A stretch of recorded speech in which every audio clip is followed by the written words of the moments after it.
definition. We have an intersectional definition of gamer here at Gaming the System. But many gamers are using games as a coping strategy at the moment. And that's not exclusive to the last year. That's something that's been true for a long time, but the last year definitely more so. And do we think it is a healthy coping strategy, or is it a harmful coping strategy? So from my personal experience, I could talk a lot about this, but I will say just short term that for me, I think it is a healthy coping strategy. I think that I have a nice work-life balance, something that's taken me a long time to perfect, and is one of those nice things that as you get old, you figure out. But how about the rest of our Gaming the System panel? And also anybody who's watching, please do feel free to tell us in the chat. So, Alex, I'm going to come to you first. What about you? Yes. Gaming, healthy coping strategy? Okay, well, you've gotten very pixelated, so I hope you're still there. But I will carry on. I think it is healthy. I would definitely say that it's healthy for me as a coping mechanism. There certainly has been this week. As you may or not know, I'm having a bit of a tough week mentally with my cat's gone missing, so it's a bit of a horrible time. And to, in essence, almost distract myself from negative spirals, I have been playing a new game this week, which I've never played before. And it just, more than anything, it helps to pass the time in a way that doesn't mean fixating on things that are going to get me anxious and worked up and worried. And it's just to help the day pass. And in the way that time heals, which I think it does, it is helping in that respect. That's one of those sound interferences I haven't heard since the 1990s. I just sort of those mobile phone noises. It's like the dial-up internet's come back. What is? I wanted to know what the game was that you've been playing. Oh yes, it's Ratchet and Clank. It was launched as I think it's play at home or play from home, part of that thing that PlayStation Plus has done for the lockdown, which is actually really great because I've heard good things about Ratchet and Clank, but never played it, and I'm really enjoying it so far. So it's been a welcome distraction, shall we say, this week particularly. Yeah, I love that actually, that PlayStation did that and said, look, since we're all in lockdown here, have some games that are good for playing at home. I thought that was really lovely, that. I mean, there's some more cynical sides to that as well. I mean, I know, Steam definitely constantly trying to get Jackbox on sale, but yeah. Jem, what about you? Coping strategy or dangerous? Oh, I think definitely a coping strategy. I think everything in moderation. Things can always get dangerous, and but no, I think absolutely it's especially when we're stuck indoors and we're not supposed to be going out, and we're not supposed to be socializing. It's a way to connect with people potentially if you're online, and it's a way to pass the time that isn't just working your way through Netflix or whatever else there is, and it also is a way to keep yourself off the news. I spend far too much time reading the news, and it's very depressing. So sometimes it's nice to disappear into another world. So definitely, I think it's a very positive coping strategy, and with caveats. But we're going to talk about that. So we'll get to that. Yeah, no. Matt, how about you then? So 100%, it's very, very healthy.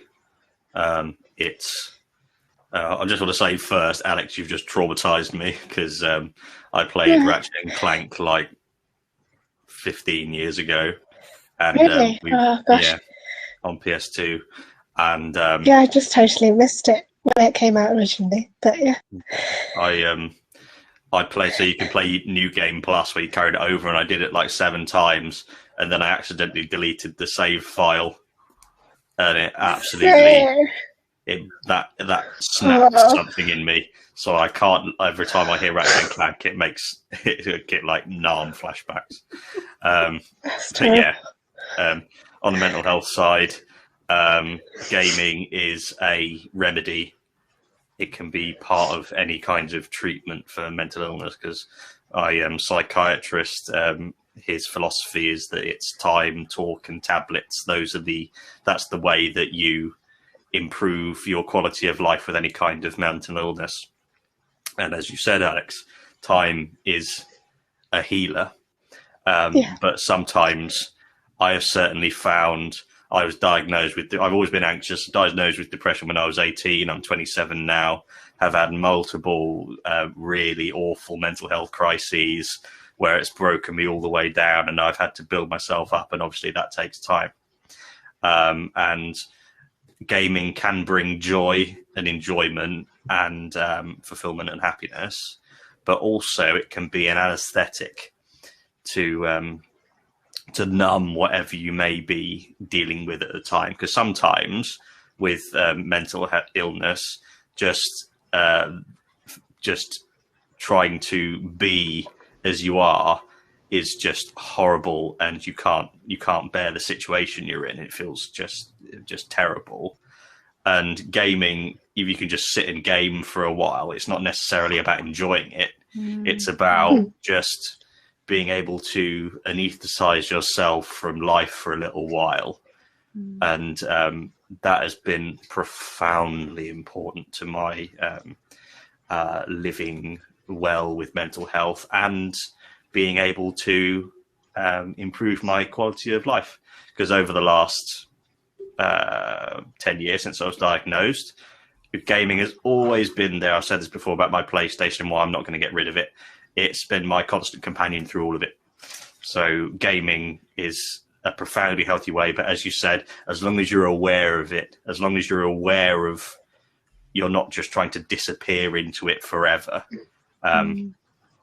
So yeah, that's my take on it. Yeah, I think I know. I had a really tough week last week.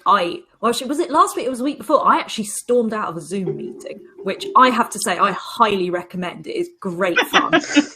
However, unfortunately, I was hosting the Zoom meeting at the time, and it caused all sorts of awkwardness because I forgot that. Anyway, but the point is that I had a lot going on the last 2 weeks where there were moments where I snapped, where I was angry, I was upset, and I couldn't cope. And in most of them, what I did was I loaded up Epic Games or Steam, but I'm a multi-user platform here, and on Epic Games I've got a free game during lockdown called Solitarica, which is a roguelite solitaire game, which is bizarre in itself, and on Steam I have Cook Serve Delicious 3, neither of which require any brain power, and when I am angry I can just go straight into that, and I need that sort of neutralizing, just calming space before I fire off the email, before I storm out of a Zoom call, before I send an angry WhatsApp message. And I think that's what you're right. It's understanding that it is, it's an anesthetic. I thought that's a lovely way of putting it, very much so. But then I think there is longer term sort of solutions where sometimes gaming you can fall into it too far. And I do love it when our comments actually help me do my